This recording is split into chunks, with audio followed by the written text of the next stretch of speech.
Hi everyone, welcome back here on my channel on Nikky's Thoughts. Welcome to the episode on marriage that we have started a couple of weeks ago.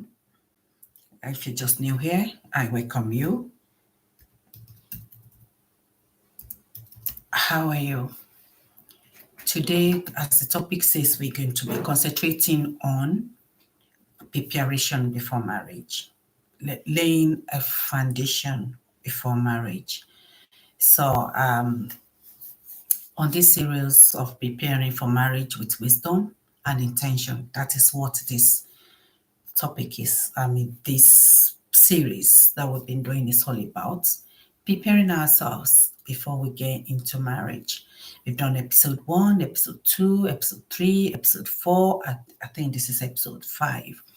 And today's topic, where it's laying the foundation, why pre-marriage preparation matters, why pre-marriage or premarital preparation matters. And so it's so important because a strong marriage doesn't just happen. It doesn't just happen. It's built through deliberate planning and preparation. Good person can enter into wrong marriage. It doesn't mean that you are not good. It doesn't mean that you don't have good behavior or personality. But when a proper preparation, a deliberate planning, and proper preparation is lacking, then it's possible to end in a bad relationship, and which can end to separation, division, divorce, or even death, and then leads to diversion at home. So whether you are engaging here, or you're engaged, or you're dating, or you're simply seeking wisdom for your future, this session is for you. Okay, and so together here, we will explore the value of premarital courses, counseling, and honest conversation in creating a resilient and fulfilling relationship. So I just want to say thank you for joining as we dive into the topic, the essential topic. You could, please, if you've not subscribed to this channel, subscribe to Nikky's Thought on this channel that you're watching this from. Please leave your message. Don't hesitate to share and comment as well if need be. So let's journey in together towards understanding what is truly meant to prepare for a life long, peaceful, healthy partnership that honors love, that honors trust and commitment. So this opening sets a warm and just to make us be aligned with the theme of intentional marriage preparation. That is what today's topic is going to be all about. If you could go back into the last episode, we've been looking at naivety in marriage, the risk in naivety in marriage. And today we just want to emphasize that entering into marriage with preparation in your heart is extremely very important. I have been married, okay, and I some of the things that I missed getting into the marriage, it's one of this what is being discussed here. I've been honest throughout this message, because the best teacher at times, they said experience is the best teacher, which I had. And then the wisdom is learning from others who had gone there, either doing it the right way or doing it the wrong way, and how you can turn back into them. Like I said, entering into marriage, It doesn't have to do with the good behavior or bad behavior. If you do not plan yourself well, you can actually end up in a wrong marriage. And so if you don't look at the importance of if you don't look at the red flags before getting into marriage, then it's a recipe for disaster. So today we'll be looking at the importance of recognizing the red flags, what to do about it, and benefits of having premarital or pre-marriage courses beforehand, or counseling beforehand, getting to the marriage. How essential is that? I want to say that ignoring red flags during dating is one of the most common mistakes people make when preparing for marriage. You know, we most of us we ignoring the red flags, thinking, oh, it will be better. When we start living together, we get to know one another better, and then these things we adjust.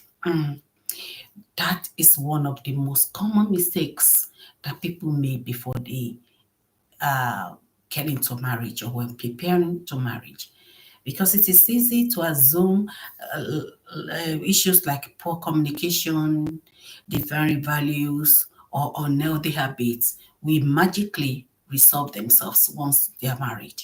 However, the reality is that marriage doesn't erase problems. It often amplifies them, just like we said. So, why overlooking red flags is risky? Why? When red flags are ignored during dating or engagement phase, they can become significant source of conflict in marriage. So, when you ignore the red flags, one of the red flags that shouldn't be ignored is lack of communication. A partner who avoid difficult conversation during dating may struggle even in marriage when life pressures increase. Communication is the key in marriage. Lack of communication can make married life so difficult. And so if a partner avoid difficult conversations during dating, what tells you that when you are married that you'll be able to discuss? When you are avoiding difficult conversations. So before you go into marriage, it says really very important to be able to, able to communicate. When we come to communication, one of the things that people think that communication is all about in a relationship or in a marriage is when you talk. Whatever that you do, even if you did silent statements, you're communicating. So when we talk about communication, we have verbal communication and non-verbal communications. Okay. And those two, so verbal communication is when you talk, when you use your voice, and so that can be used negatively. Tones are very important and can be used positively. It depends on the tone. And then again, non-verbal communications like eye contact, facial expression, gestures, nodding, smiling, crying, all that, silence treatment. So either you communicate verbally or non-verbally. There is a communication going on in the marriage, but understanding the meaning of communication, and be able to discuss and be able to bring something on the table, discuss conversations, even that are difficult, is very, very important. So understanding communications is extremely important. I mentioned last week when I was talking, I talked about a couple. When they got married, the man, because of the background. Okay, I think we're going to do something different about background. But the man was talking about his background. His background is he grew up under the bridge. He grew up under the bridge. Because he grew up under the bridge, the only language he understands is shouting, violent, fighting one another, to communicate, to bring the message home, or to say, no, I'm not taking this, I'm taking that. Whereas the wife in question grew up in a very healthy home where father and mother will be able to communicate. And then again, of course, when something happens in the family, the best way they do is to just keep quiet about it. So when they enter into the marriage, when the man bring all his background into this marriage and the wildlife you lived under the bridge, fending for himself because there was no parents involved, unlike the girl or the woman who had the parents involved and the parents are so loving, so when the man is coming home, is throwing his shirt into east and the trouser into west and his jacket into north, you know, and then the girl or the woman is waiting just like his own home background, where the mom will wait for his dad, or the dad coming home, taking the jacket, give them a keys, give each other keys, prepare food on the table. That was not the case of this couple. So what happened? So all throwing shoes into north, bag into south, jackets into west, did not hug up well with the lady. But the only way he can come, then she would have finished cooking, set up the table, waiting for the husband to come home, just like how she grew up, and then kiss the husband at the door, set the table, expecting them to come and sit down on the table and eat. But the guy that grew up in a wide environment, always picking food on the way, on the go. So when he comes home, the woman had already dished the food properly and was expecting him to come and sit down, having shower and everything. They sit down together and eat together. But the guy, after throwing the shoe into north, and they start to go straight into the table, tiny table, pick meats and start eating. What does that happen? But that's let the girl. The woman will be angry. But the only way she could show an anger is to be numb. She won't talk. She'll just run back into her bedroom, sit on the bed, and that was the end of the day. The food is rotting, and she just be crying there. The man will go there and like, what have I done again today? She won't talk because she doesn't know how to verbalize communication or whatever she has internalized. So she will be there, she'll be crying. But this guy wanted them to talk, shout, give me whatever you want to give me, let me know what I've done wrong. So you can see they're both communicating, but it's a different way of communication. Understanding communication is extremely very important. Financial disagreement is also one of the things. Ignoring signs of irresponsibility, financial behavior can lead to major stress in married life, where money decision often carry greater weight. I'll be like that lady because initially I don't know how to express myself. I can express myself in an healthy manner, but in a situation whereby it's unhealthy situation and it's shout, shout, shout, shout, I cannot express myself.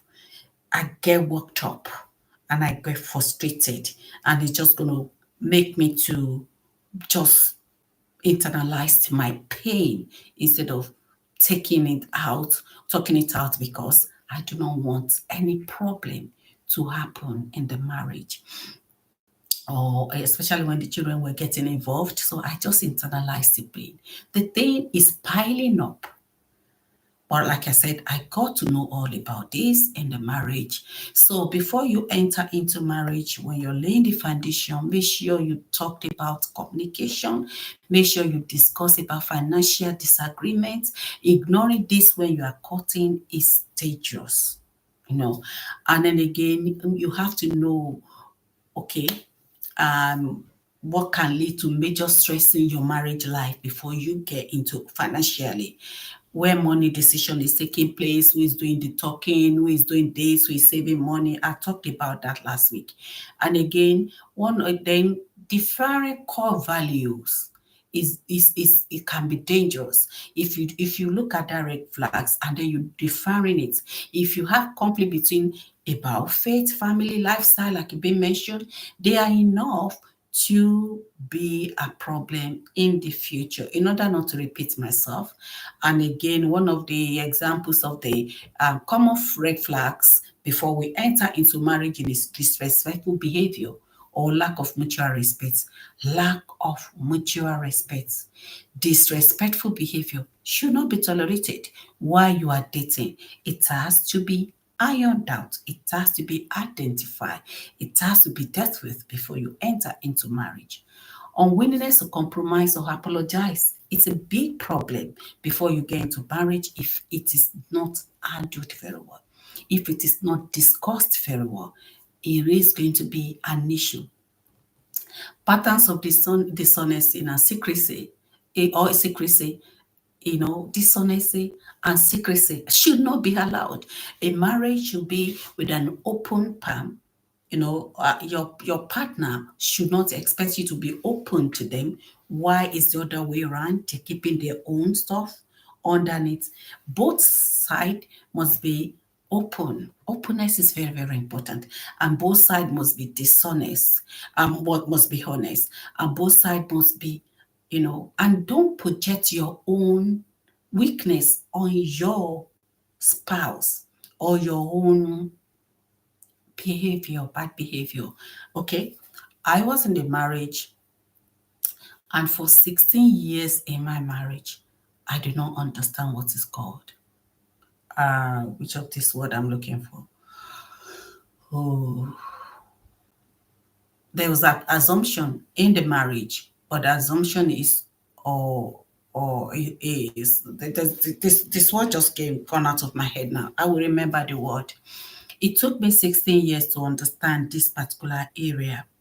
So when I'm discussing, because I like to discuss, like I said, my background, it was an open background. So I brought that into marriage. And then anytime I say something that it is, I get attacked. Before I finish the statement, I've already, in trouble. Oh, you're a liar. You're not saying the truth. You are the word is in my mouth and I cannot say it out. I will remember now. It will come back to my head. You are an hypocrites. For 16 years in my marriage, for 16 years, I've been called an hypocrite. And I don't know where that word is coming from. Because what I was saying, it was from my heart. That why should I be hypocrite about something? But everything that there was no belief in whatever I said. Is you're lying, you're lying, you're lying, you're lying. I'm like, why should I lie? It took me 16 years to understand. You know what you don't have, you cannot project to other people. You understand what I mean? So I never thought of anybody being an hypocrite. That's part of naivety that I enter into marriage with. So when I'm coming with a pure heart, honest answer, and always something, and all I get is no, no, no, no, no, no, no, no, no, no, no, you're hypocrite, you liar, and get into trouble before. I don't know how to defend that. I really don't know how to defend it. I'm like, I don't understand. What is an hypocrite? I get to know. It took me 16 years into that marriage to understand that my spouse was actually an hypocrite because I wasn't one. I did not understand what hypocrisy. So because it's like that, a framework, there was no honesty that much, and there's a lot of things going on in the, in his head before he would have prepared what he's going to say before coming and talk about it. So, and I just buy it. So he thought I'm doing the same thing. But even me myself, I don't even understand that all that I was hearing was an hypocrisy. In fact, the whole of coming together at dating time was just based on lie. There was no honesty from that side. But I came into it with all honesty. So, and I have to pay a price of being called hypocrites in that relationship for 6 years, getting in trouble for what I did not do. It come to a stage in that marriage to realize that the other person was just like that, and it can, and see me a bit, see me in that category. Poor, transferring that, thinking that the way the person is the way I was. The way I was, and I didn't understand. But it took me 16 years into marriage to understand hypocrisy, to understand him to be that kind of the person, and projecting that into me to be the same. Now, okay, you think you can fool me because I've been fooled, which I don't really understand. So this, when you are in a marriage, don't be naive. Entering into marriage, don't have any secrecy, because it's an element of misjudging your your spouse, thinking because you are secretive, or you are dishonest, or you are hypocrite, or you are this and that, it's easy for you to project that on your innocent spouse or partner to be. So make sure that your partner, you open your eye well before you enter into that marriage. To some extent, you might not understand people very well, but to some extent, understand to some extent your partner. Know that if your partner is honest or secretive before you enter into marriage, or else he or she will project his own or her own personality onto you, thinking that you are like that. Anytime you open your mouth to say something, it's going to register in their head that you're telling lie, or you are hypocrite, you're that, because that is who they are. Understanding before you enter into relationship is very, very important. Can I trust this person? Is this person is honest enough? Don't put it on that the floor. That's going to get better. It might not. It might not. And it might cause a lot of problem when you enter into that marriage. Unresolved anger. Okay, it's okay. It's okay. Let me leave it. Or unhealthy coping mechanism. It's a recipe for disaster. These are the common flags or regular flags that you need to deal with before you go into marriage. And then when you talk about it, identifying, addressing these concerns earlier can save a lot of heartache later on in the future. Clarity, discussing concern allows you to understand that if the issue is something your partner is willing to work on, and fundamental different to understand, may create ongoing tension. I have so much tension. I cannot I wasn't good enough when it's come to to deal with conflicts. I was in conflict prone, I was so naive.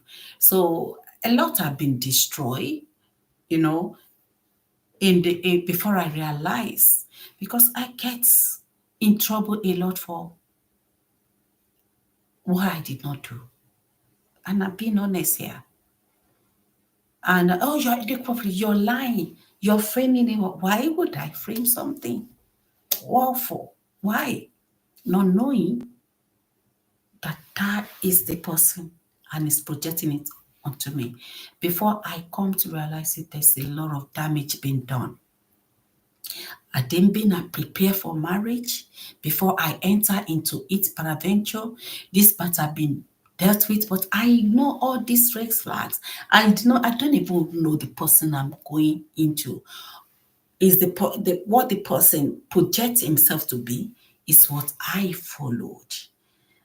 I was my 45th, 45th birthday to really, really understand that it's all planned work to enter into that marriage.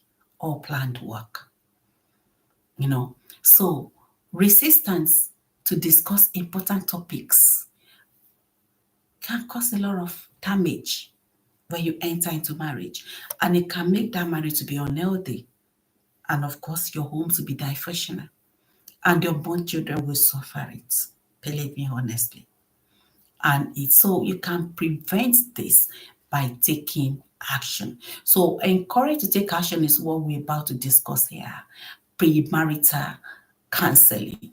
First, you need to have a courageous conversation between one another is very, very important. Talk openly with your spouse about what you've observed. You need to really observe your partner or your spouse to be before you enter into marriage. You need to observe one another properly, in and out, to know. This thing can be difficult if you're naive. If you're naive, if you judge people based on your own behavior, or you're good, you're kind, you're that, which is very, very good, but not everybody are like you. You need to understand these aspects, or else you're going to become somebody else. Someone you never thought you will ever become in your life is you find yourself becoming like that. And you might find it difficult to be able to handle the conflicts, you know. So talk openly with your partner about what you observed and how it makes you feel while you're still dating, while you're still courting. Do not wait until you get into marriage to iron all this out. It will never get better. It will never get better. And again, go counseling, which we will be talking about the importance of counseling today and how to go about being, go about doing this while you're getting ready. I can never overemphasize you getting into counseling. I never had one. I never had a counselor. No. Do I see any red flags? Yes. Do I pray? Yes. Was I have any instincts in deep instincts inside of me? Maybe because of my prayer. I do. But I still ignored all those signs to thinking that, oh, well, everything will be okay once we get married. Marriage is a lifelong commitment. Overlooking red flags now can lead to heartache later. It can damage one emotionally, psychologically, physically, mentally, your self-worth, your confidence. I lost my confidence. Huge, huge. And there's the elements of little like that. Because you come to say that you just be blaming yourself to be a bad person for a very long time. I will be blaming myself to be a bad person. That's what I said. You don't have to be a bad person to get into marriage, wrong marriage, if you don't prepare well. And if you're on that stage, you're blaming yourself for everything and blaming yourself. What you're going through is because you don't plan well before you enter into that marriage, you know. And then, oh, maybe you plan, but you do not study each other properly before you enter. It's what you see is what you believe. That is me. What I saw is what I was believing. I don't want to overemphasize premarital counseling before we get into marriage. It's one of the most valuable investments you can make for your future marriage. It's a proactive way to prepare for the realities of married life. You know, you'll be able to identify and address these potential challenges, build a strong relationship or strong foundation for your marriage. And so when you are talking, when you are before you go, when you want to go into counseling, one of the things that you should discuss, you should be open to be honest, open the doors to honest communication, about finance and budgeting, family planning and parenting styles, faith and spiritual practice, roles and responsibility in marriage, long-term goals. Don't enter into visionary, visionless marriage. That's the worst. I want to do this, I want to do that. You must have a smart goals. What you want to achieve in 1 year, in 5 years, in 10 years, when the children comes into the relationship or into the marriage, in 20 years, in 100 years, have a long-term, short-term and long-term goals and dreams. Don't enter into marriage thinking that all will be well without not having any plans or backups if things did not happen the way you intended it to happen. It's very important. And if you don't have this done while you're cutting and dating, I don't know why you're cutting and dating. Cutting and dating is not for you to like, babe, I'm taking you for dinner today, and then lavish money on you. Somebody can lavish money on you while you're dating, and then you won't see a penny when you are married. You have already eat all your savings for marriage during the courting. Courting is not, oh, friends are doing party, let's go. Courting or dating is not when you are squeezing yourself. I do tell the woman, said, don't then allow.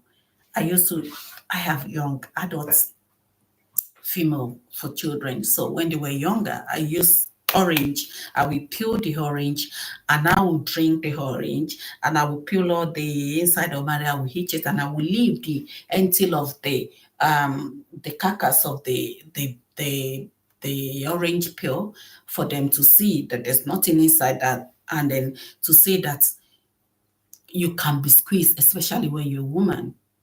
Because woman is a womb carrier. Woman is the one that is going to have children. If somebody squeezes the best out of your life and you don't have it, and then after some time you're not good anymore, you allow the person to squeeze you anyhow, and then now you're not good anymore, or something happened and you go different ways. You that has been peeled the best out and left carcass will be the one to suffer. The other one can still live life, but you have to struggle. So you must have this conversation to ensure that both of you are aligned and prevent misunderstandings later. Identify your values and priorities is very, very important. And defining the values and defining the priorities is extremely important. Don't, unhealthy communication patterns. I just say communication is communication. What are the unhealthy communications? Oh, okay, you can be moody. That's unhealthy communication pattern. Keeping malice is unhealthy communication pattern. Coming from somebody that know how to keep malice. In the marriage, I go to a stage initially I'm the type that, I want the issue to be solved right immediately. I want the issue, I will go and I want to talk, but my talking is just going to lead me into more trouble. Okay. It could lead to physical, so, and it's just going to break me the more. So I move from not being able to communicate to just let it low, in order to make sure that there's no fighting or whatever. And I moved to malice because the malice then was my saving ground. At least for the next 2 days, 3 days, I have my peace before we make up. The moment we make up, there's another fight. And then the fight is always unresolved fights. Unresolved fights. And then I've always been the 1, 2, 3, 200, not a good person. Not a good person. So that's what, from 1 to 100, that is what the what will be telling me that I am. It comes to a stage that no matter what you try to do, it's not good enough. And because it's not good enough, you yourself, you started believing what they are telling you that is not of you. And before you know, it rob you of it, naked you your self-esteem, the goodness about yourself. And then you are now clothed with all these names that you've been called to destroy your personalities, to destroy you. And then you start looking at yourself from that angle, looking at yourself, I'm not good, I'm bad. You say that you're not bad. It could be person. I remember that was it. Anyway, for a very long time, there's no discussion we had. I'm always there. When we talk from today to tomorrow, the husband had never been the one in the wrong. But here we have like 100 things or 1,000 things that I've done wrong. And I'll go back to my drawing board, start correcting that. And I found out that I will just keep ironing and ironing and ironing until I burn everything in me out. And there was nothing to iron again, apart from a shell that I've become of myself. And this is what unhealthy communication patterns come from. When the only way you can communicate is to shout at one another. When the only way you can communicate is somebody blaming the other, and none of us are saying what to do or no, resolve our problem. Unhealthy communication is when you're supposed to talk to the person, but you go outside and communicate about your affair to where ABC 3, 4, 500 people, but the person that you're having issues with, you did not communicate with the person. The whole world are looking at that person as a bad person, but he or she doesn't even know what he did. That's unhealthy communication. And then the person, as well, in my own case, just want to keep quiet about everything. I don't want to discuss everything. That's unhealthy as well, because silence means consent. And then, but the silence there for me was a saving grace. Okay, keeping malice was a saving grace for me. All this and unhealthy. It's a recipe for disaster. It doesn't get better. Identify this while you're still dating or courting. Seek help. Seek help. Enter into an agreement, a contract before you go into this marriage. See if it will work. Give yourself a kind of what's it, contract to say, okay, if this is going to change, if it does not change, my dear, love is not enough. Love is not enough for a lifetime. Love is not enough. Okay. Red flags or unresolved past traumas is a recipe you need to identify. When I say unresolved past traumas, maybe parents, you grow up in a parental home whereby all these things, or maybe somebody dies and then you say, nobody will do that to me. What they've done to my mom, I will not take it. What they've done, open your fears while you're still dating to your spouse to be. Let him know that you have fear here and you're not ready to take this on board to your own marriage. I've already said, I will never, never, never, never be in this situation. I'm just saying, not me now. I'm just using that. There was I watched a video whereby the man was very good understanding, but the girl mom was killed by the dad before the mom dies. The girl grew up to always seeing fighting, fighting, fighting.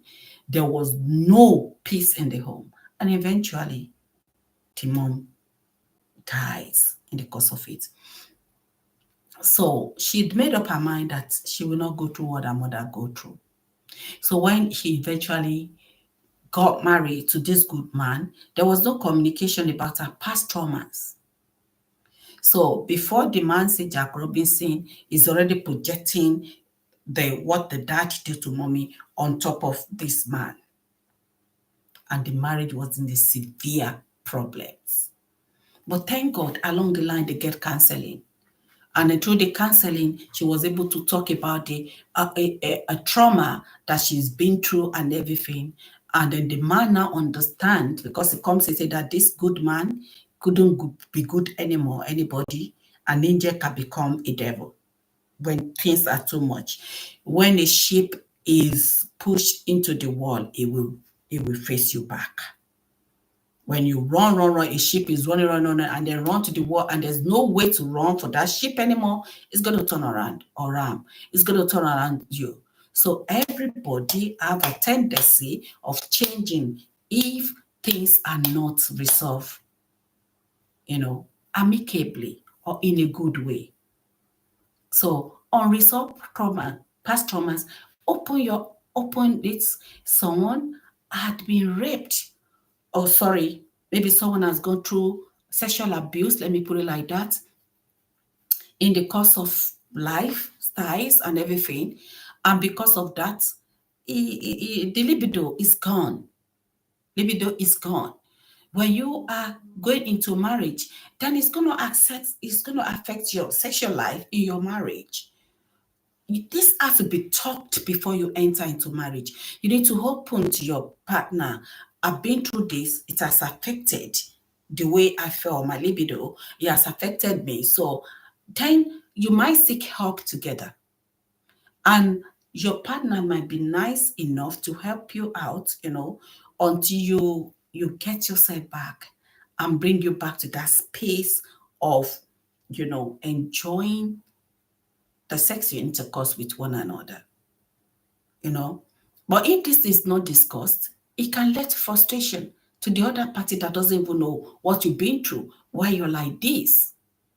But discussing it before marriage, entering into looking for solution to that, it's a way out to build a lifelong married, healthy married life that will lead to healthy family, healthy children, the children that have confidence, the children that are happy with their life. Oh, this is very, very important.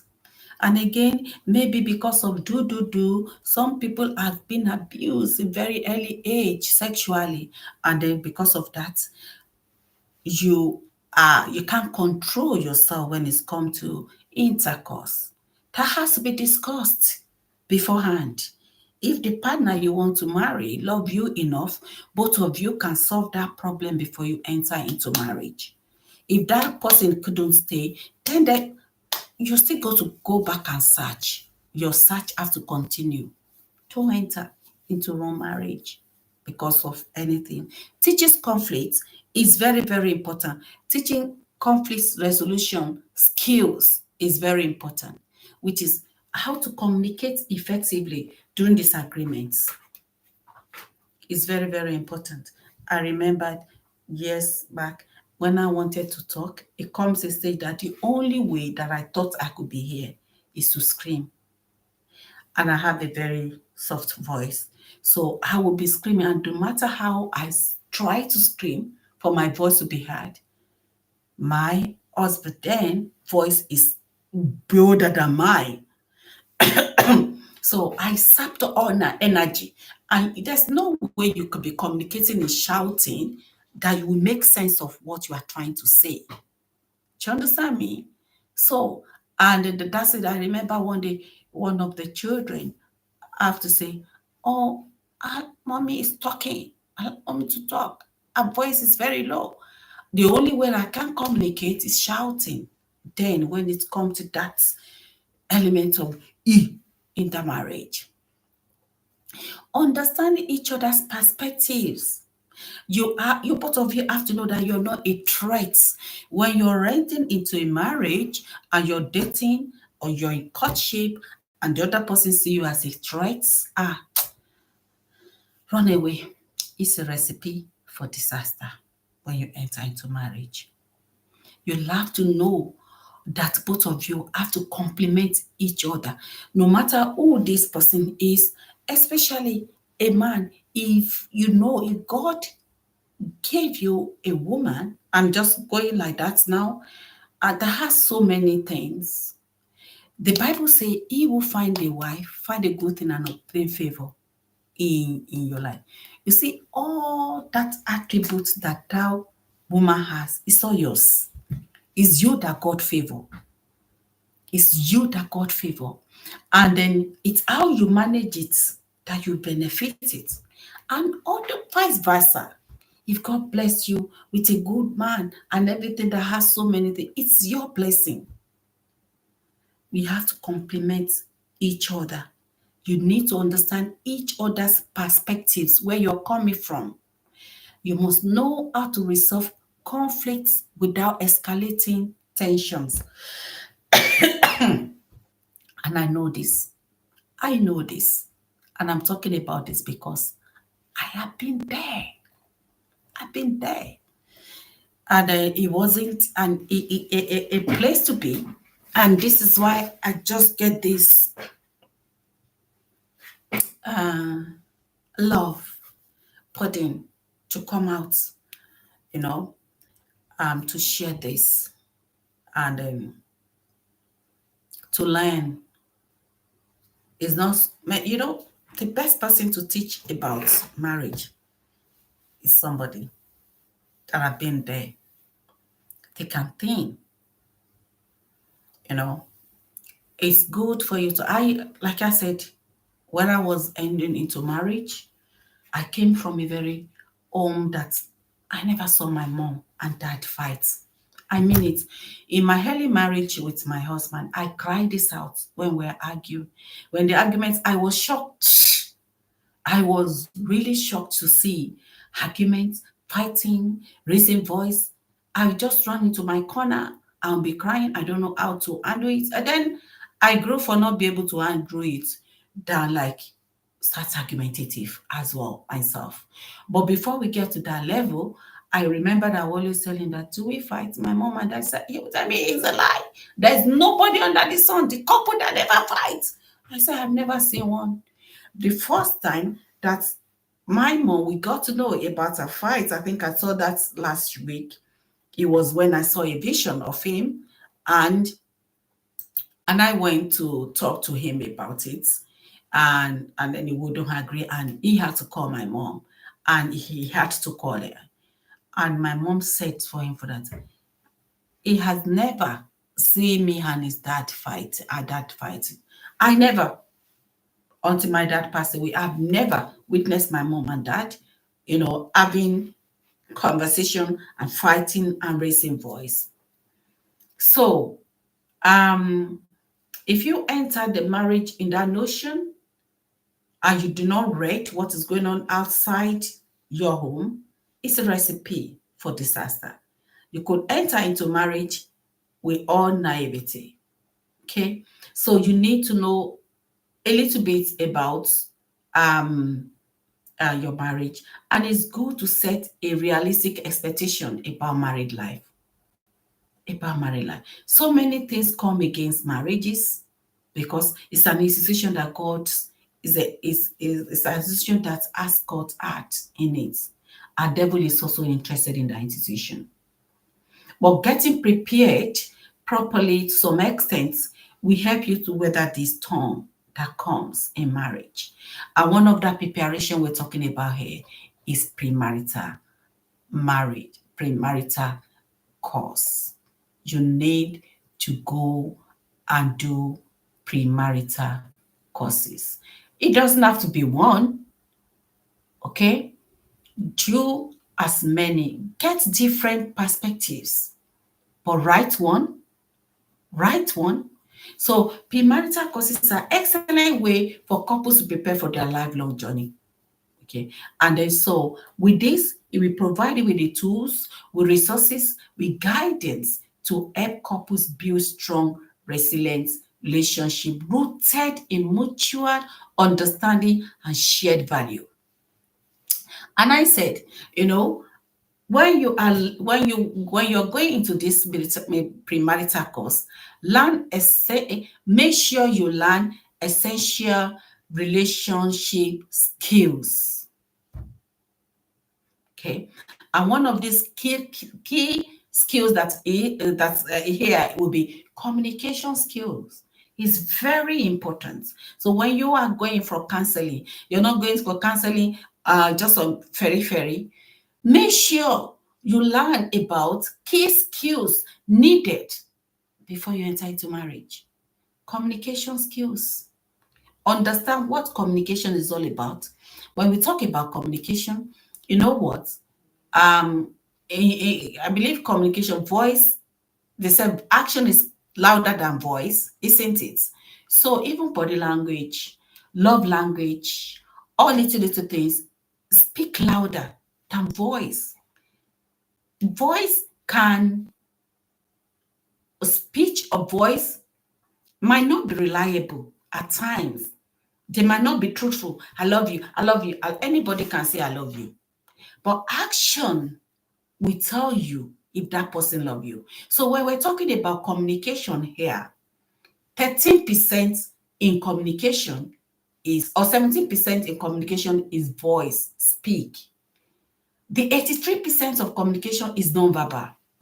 Love language, helping one out, doing stuff, being there. What do I want to eat? And I love you. And you're serving me. I love you. It's when you want to have your intercourse to suit yourself. I love you. I'm suffering, I'm looking after myself. No security for me. I love you, I love you. No. When you talk about communication, positive communication, love language, being there, it speaks louder. Action speak louder than voice. Have you heard that adage before? That action speak louder than voice. Voice is 70% and it's not reliable most of the time. Non-verbal communication are more reliable, more authentic, reveal the truth about you than your spoken words. Learning all these skills is very important. And then non-verbal communication as well, if it is not used very well, can become negative. Say you don't smile. Say you keep malice. Say you're always sad. Or, I don't care. There's so many ways you can communicate non-verbally in a negative way as well. Do you understand? But either non-verbal communication negatively or positively, they speak louder than voice. Actions speak louder than voice. I'm a teacher by profession. In most of the time when I'm giving out to my students in the classroom, it's not because of what they say, it's what they are doing. And then they might be looking at me with one corner of the eyes, and they may be doing something else with it, and then since they're not talking, they thought I can't get in trouble. But I'm gonna give out to them. Oh, miss, I didn't do anything wrong. What did I do wrong? Why are you giving out to me? I didn't say anything. You say, I didn't say anything. I say, it's not what you say, it's what you do. It's what you do. And by the time I explain what they do, they know I caught them or caught them, and then they understand. So actions speak louder than voice. Our action can be negative and it can be positive. The negative one is sending us wrong signals in marriage. So even when you're cutting, look at the non-verbal communication. Is it positive? Is it healthy for you? Can you manage it? Is it good for your well-being? Positively? Your spiritual and your physical life? Do you think you can cope with that? Or the non-verbal communication, is it bad? Is it giving you, you're uncomfortable with it or something? You must weigh it. Either verbal communication or non-verbal communication. No, I mean, even non-verbal communication, negatively or positively, is still speaking and is still louder than voice in marriage. So all these things, in the marriage, your verbal communication skills must be positive to have the relationship. If you pick non-verbal communication, if somebody is not attentive to you, if somebody is not taking your instruction into details and everything, it's a recipe for disaster. I have a son, and this is one of the area, he left home for like 9 years, and he came back home, and and I picked some certain things, and I like, I want you to have an ordeal marriage, and I want to be ordeal as well. You pick one or two things while we're at home, and that's based on what he saw when he was growing up. So I said, this is the second chance that God is giving us, to try this before you go out. He was in a relationship for 4 years. God bless both of them and their ways. But all that thing, who's out? And then when he came back home, we started addressing this. I said, God is giving you a second chance to learn all these things before you go. And this is what brought down to doing this video, as well. Addressing, understanding communication. Communication is huge. Do you pay attention to details? Do you ignore? Are you the time that doesn't ignore? Are you the time that see a little thing and appreciate it? And how do you appreciate all these things? Is what you could learn in the pre-course marriages. Conflict resolution. When you have in conflict with one another, how do you solve the problem?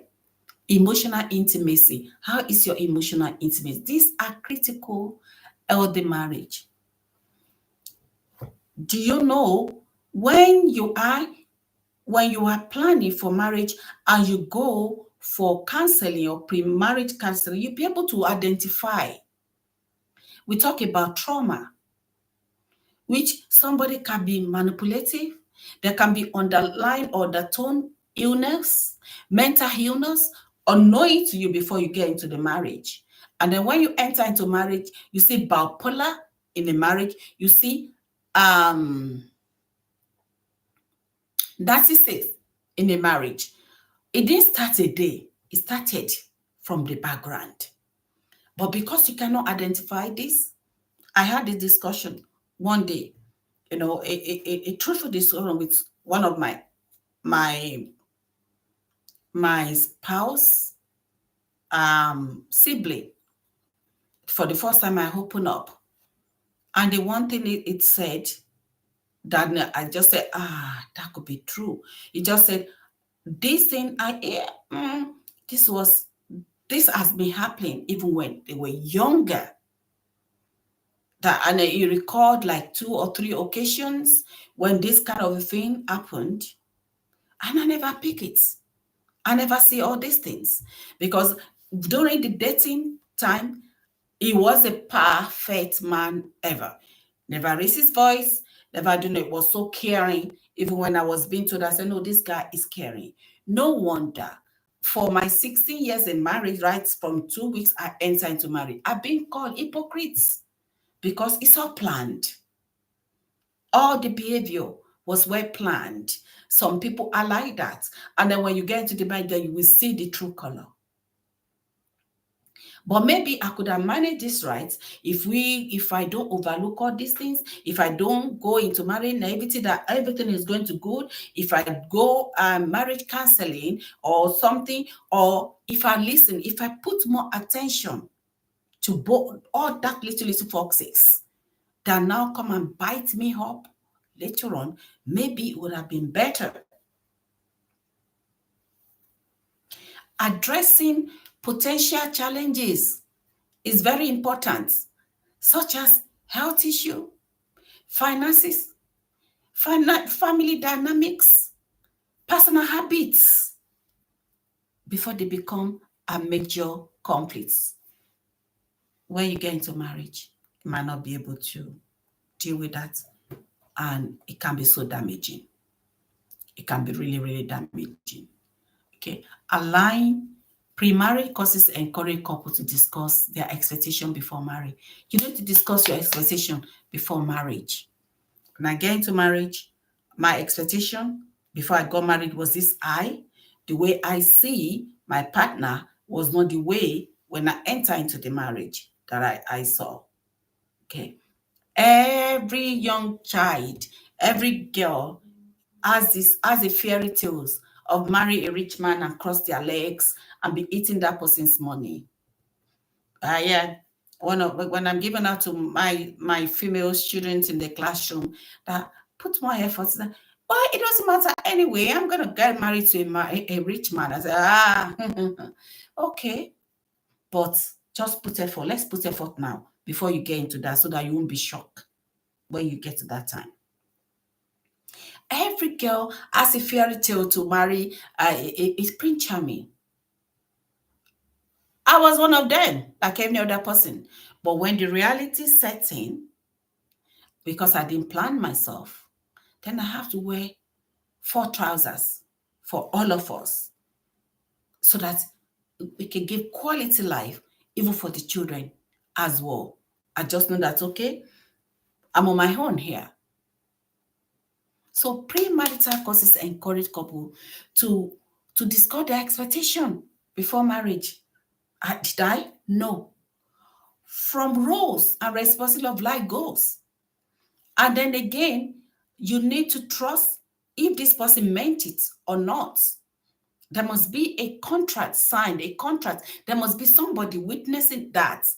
In a Christian home, your pastor, somebody that you know that person look up to, must be able to, so that you can always go back and say, and go back to that person by the grace of God, if the person is still alive, and be able to talk about all these things.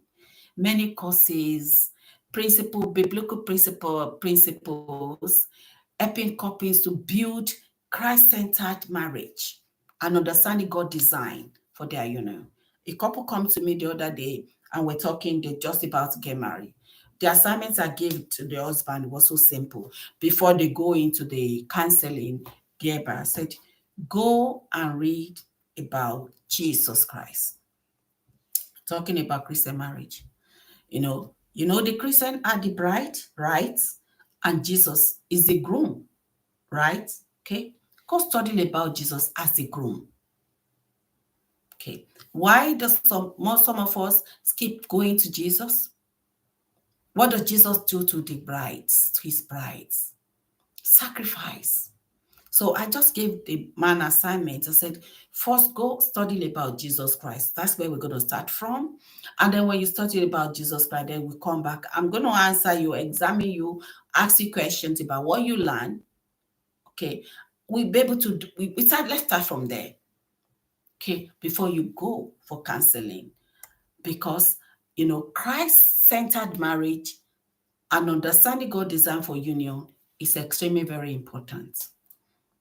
Even though devil might be interested, but a house built on a solid rock with a firm foundation in Christ Jesus can weather storm.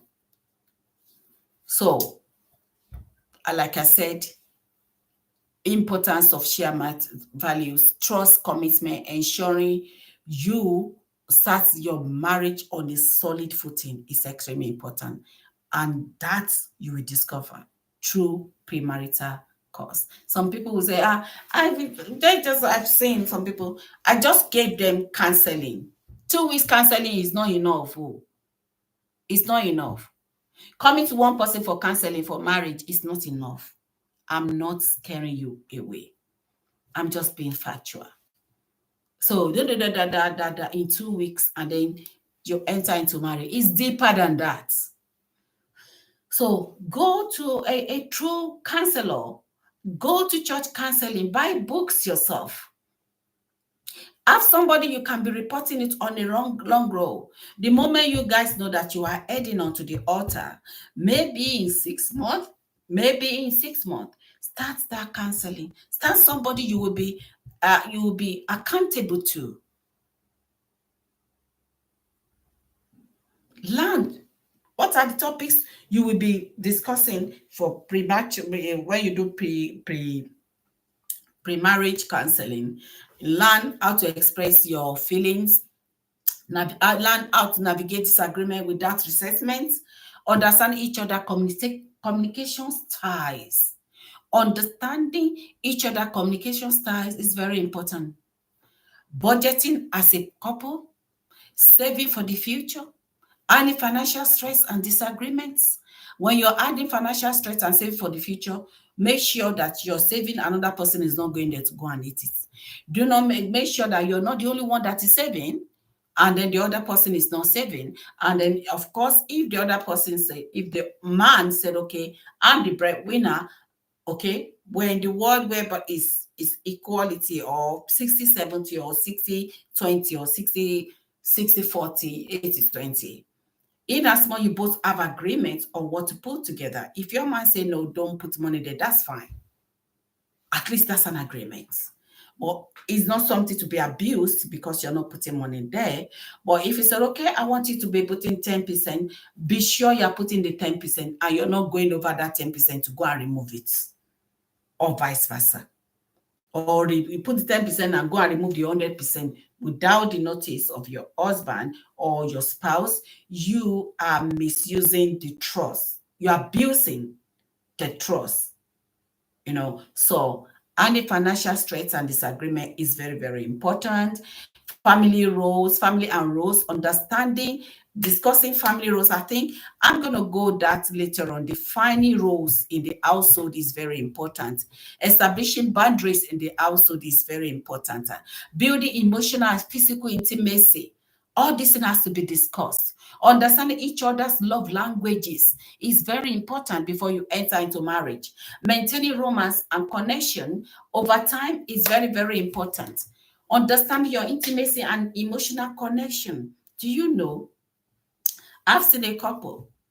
I'm just going to maybe say this and then end up as a story. They've been married for a very long time. It was an abusive marriage. But the only way the husband in that marriage thinks he can show love to this woman is after he has beat that woman, finish, done whatever needs to be done, then sleep with that woman, or they both have intercourse. So that's the only love language. He has financial abuse, physical abuse, And then the lady, after some time, starts seeing it as an abuse because she is not enjoying that anymore. She's not enjoying, even from beginning. How can you be somebody right now? And then the next thing you kiss the person, I love you. And then you want to have your way on top of that person. So after some time, this lady developed hatred for sexual intercourse. And it was psychological affected. But she was still doing it because the norm and the tradition says that bed undefiled. The man has already defied that bed by abusing this woman. And then when you want to have your own way, you go back to the same woman. But every other aspect, you're abusing her. So this woman developed hatred for sexual intercourse. It is not there anymore. And then the worst side blaming her. Because the point now is the man starts, accusing her to her family, to her friends, to church that, oh, what do you want me guys to do? She doesn't allow me to come closer to her anymore. We don't have this nuptial things anymore in the family. We don't have this attachment, physical intimacy anymore in the marriage. There's no remorse. You killed it in her. You killed her in that regard. And you're going back there all the time for yourself. She was dying inside. And then what would the word says? You're a wicked woman. You're a wicked woman. Why would you not allow your husband to have that? Don't you know you married? That is it. Did they know how many years this woman put into this pain and killed what's supposed to be something that she enjoys, something she's supposed to find solace in? because something becomes something that marred her. She need help. She need help. If you're listening to me and then you think your spouse or your wife is not emotionally attached to you or physically or attached to you anymore on the bed or something, maybe she needed help. Maybe you've killed that. Maybe something has gone wrong. If your woman is going through that pain all the time, that the only way you can, after you have done everything, she solved herself, she looked after herself, she looked after the family, she went out there to go and make money for both of you because you wouldn't do anything in the house. She has to be the one to put money on the table. She has the one to do everything. And then when there was no even thank you, no thank you when she comes back. And then you're still waiting for her. After she comes back, she's going to tidy up, do everything, look after the children, do career, because she has to do the career to be able to make life easier, to give you a little bit of quality in that family. And then she go out there to go and do all that. And then she come back home after you have washed her down with your word for being out there for ages or for not at home to come and put the food that she's already cooked on the table for you. You still lash her, and then you still give her physical beating, violence. And then in the bed, you're still going to go to her and have your way with her. Tell me how such woman will know it's sexual intercourse. It's everything inside of her. You're the one that killed. Not other way around. If anybody is saying wickedness, that person is one that is being wicked. The one you should be doing, or everybody listen, is to see how they can counsel. What help medically? What help emotionally? What help psychologically to bring this woman back? Not condemning her and in condoning bad behavior and asking the person to go and do whatever. Don't let us forget that this word is loaned to us by our future generation. We're just what? We're just a caretaker. And whatever we do now will affect those children later on in the future. And then your unborn children will come and get something out of this behavior that this guy is doing, and you are condoling. It might be your child that is going to fall into that victim in the future, your grandchild, your great-grandchildren. What has to be looked after? Has to be looked after. Discuss this during the premarital course or counseling before you enter into marriage to avoid any problem. Now, examples of pre-marriage courses: a Christian-based design course is Alpha Marriage Preparation course. Is a very good one. You know, there's one course, Savings, Base, Saving Your Marriage Before It Starts. Is another. It's a widely recognized program focused on self-awareness, compatibility, and preparation for real-life challenges. Okay. Then there's another one called Prepare or Enrich, a customizable program that includes assessments to identify different strengths and growth area tailored to each couple. 5 love languages pre-marriage workshop based on Dr. Gary Chapman's framework. This course helps couples understand and express love in the ways that resonates most deeply. Then faith-based church programs. Many churches offer pre-marriage courses tailored to their community, often combining biblical principle with practical advice. I'm going to put this link in the comment section, the examples of premarital course.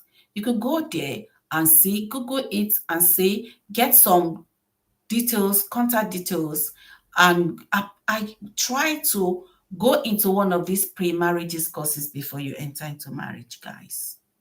It's very important. Finally, premarital or pre-marriage course are an investment in your future together. They provide tools to navigate the ups and downs of marriage with wisdom, with patience, with love. Even with all this preparation, there's still going to be issue or hiccups in marriage, but at least you prepare ahead of what is ahead of you. Whether you are seeking spiritual growth, practical skills, or both, a pre-marriage course can help you to start your journey with clarity and with confidence. So preparing today will set a stage for a fulfilling and God-honoring marriage tomorrow. So that is it for today's topic. As I will leave this message on the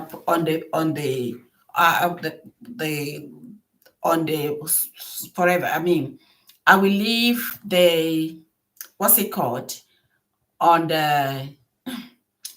I will leave the link for that pre-marriage courses on the on the comments. So you could go there and check on the comments and then try and link any of those and see how that is going to help you before you get into marriage. So as we come to the end of this today's session, I hope you've gained a valuable insight into why pre-marriage preparation matters. Remember, a thriving marriage isn't built by chance. It's built through intentionality, communication, and shared commitments. So, and then by you taking steps to prepare, whether through counseling, whether through courses or honest conversations, you are laying the groundwork for a relationship that can withstand challenges and flourish in love and respect. So on that note, thank you for joining me today. Don't forget to leave your comments, share this video to be a blessing. Subscribe to this channel if you have not done so. As you move forward, may your journey towards marriage be filled with wisdom, clarity, and God's guidance. Preparing wisely today will make a difference for a fulfilling marriage tomorrow. God bless you, and I look forward to see you in our next episode. God bless. See you one more time. I'm just going to put the my examples there, marriage course, on the comment section. And until you hear my voice again, I will say, God bless you. God bless you. And bye. Bye for now. God bless.